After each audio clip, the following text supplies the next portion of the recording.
ಮಲೆನಾಡು ಭಾಗದಲ್ಲಿ ಇನ್ನಷ್ಟು ಬಸ್ಗಳ ಸಂಚಾರ ಆರಂಭ ಆಗಲಿದೆ ಅಂತ ಜಿಲ್ಲಾ ಉಸ್ತುವಾರಿ ಸಚಿವ ಮಧು ಬಂಗಾರಪ್ಪ ಹೇಳಿದ್ದಾರೆ.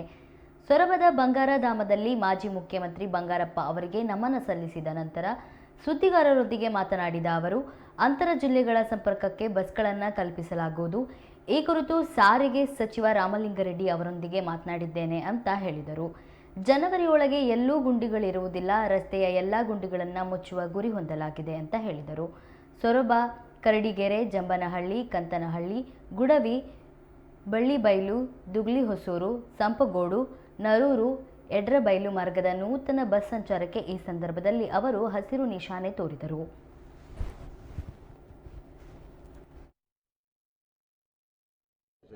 ಇವತ್ತು ಬಸ್ಸು ಎಲ್ಲ ಕಡೆನೂ ಕೂಡ ಗ್ರಾಮಾಂತರದಲ್ಲಿ ಯಾವಾಗಲೂ ಬೇಡಿಕೆಗಳಿರ್ತವೆ. ಅದಕ್ಕೆ ಇವತ್ತು ನಮ್ಮ ಜಿಲ್ಲಾಧ್ಯಕ್ಷರು ಚಂದ್ರಭೂಪಾಲ್ ಅವರು ಮತ್ತು ನಮ್ಮ ಕ್ಷೇತ್ರದ ಅಧ್ಯಕ್ಷರು ನಮ್ಮ ಜಯಶೀಲ್ ಗೌಡರು ಎಲ್ಲ ಸೇರಿ ಇವೆಲ್ಲ ಗ್ಯಾರಂಟಿಗಳು, ಶಕ್ತಿ ಯೋಜನೆ ಜಾಸ್ತಿ ನಾವು ದುಡ್ಡು ಕೊಟ್ಟು ಹೋಗ್ಬೇಕಂತೆ.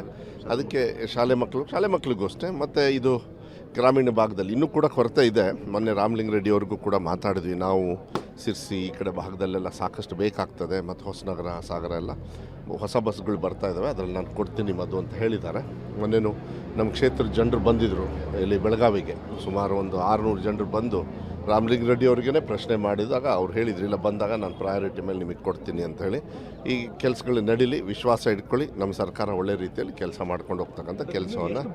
ಈಗ ನನಗೆ ಇನ್ನೊಂದು 15-20 ಬಂದರೆ ಸ್ವಲ್ಪ ರೂಟಿಂಗ್ಗೆ ಜಿಲ್ಲೆಗೆ ಈ ಭಾಗಕ್ಕೆ ಅಂತ ನಾನು ಹೇಳಿದೆ. ಯಾಕೆಂದರೆ ಮಲೆನಾಡು ಭಾಗದಲ್ಲಿ ಸಾಗರ ಈ ಕಡೆಗೆಲ್ಲ, ಯಾಕೆಂದರೆ ಇದೇನಂದರೆ ನಾನು ಒಬ್ಬನೇ ಯೂಸ್ ಮಾಡೋಕ್ಕಾಗಲ್ಲ. It's all interlinked. ಇಲ್ಲಿಂದ ಬೇರೆ ಜಿಲ್ಲೆಗೆ ಹೋಗುತ್ತೆ ಇದೆಲ್ಲ. ಇನ್ನೊಂದು 30-40 ಬಂದರೆ ನಮ್ಮ ಜಿಲ್ಲೆ ಮತ್ತು ಪಕ್ಕದಲ್ಲಿ ಕನೆಕ್ಟಿವಿಟಿ ಚೆನ್ನಾಗುತ್ತೆ. ಅದೇ ಥರ ಮೋಸ್ಟ್ಲಿ ಅವ್ರ ಜಿಲ್ಲೆಯಿಂದನೂ ಕೂಡ ಸೇರಿಕೊಂಡ್ರೆ ಅದು ಸಾಕಷ್ಟು ಬಸ್ಗಳಾಗ್ತವೆ. ಬಸ್ಗಳು ಬರ್ತವೆ, ಏನು ತೊಂದರೆ ಏನಿಲ್ಲ. ಬಸ್ಗಳು ಹೊಸದಾಗಿ ತಗೊಳ್ತಾ ಇದ್ದಾರೆ.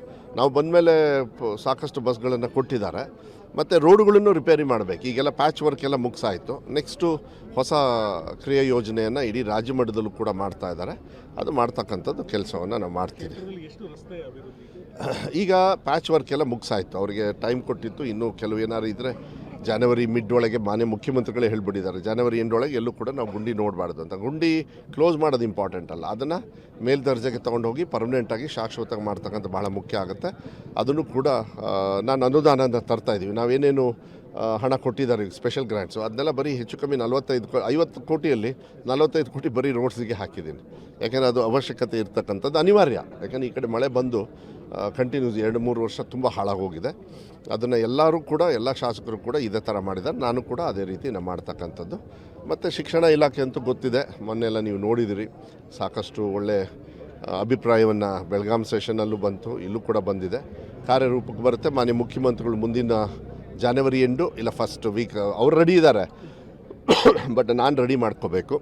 ನಮ್ಮ ಜಿಲ್ಲೆಯ ಸಮಗ್ರ ಅಭಿವೃದ್ಧಿಗೆ ಒಂದು ಸತಿ ಕರೆಸಿ ಸಾಕಷ್ಟು ವಿಭಿನ್ನವಾಗಿರ್ತಕ್ಕಂಥ ಕೆಲಸ ಕಾರ್ಯಗಳನ್ನು ಮಾಡಬೇಕು ಅಂತ ಹೇಳಿದೆ. ಅದು ಮುಂದಿನ ದಿನಗಳಲ್ಲಿ ಬ್ರೀಫಿಂಗು ನಾನು ಕೊಡ್ತೀನಿ. ಅದು ಇದ್ರದ್ದಾಯಿತು, ಸಿಟಿಗೆ ಟೆಕ್ನಿಕಲ್ಲು ಅಪ್ರೂವಲ್ ಆಯಿತು. ಈಗ ನೆಕ್ಸ್ಟ್ ಫೈನಾನ್ಷಿಯಲಿಗೆ ಹೊರಟೋಗುತ್ತೆ. ಇಲ್ಲ ಫೈನಾನ್ಷಿಯಲ್ ಆಗಿರ್ಬೇಕೇನೋ ಗೊತ್ತಿಲ್ಲ ನನಗೆ.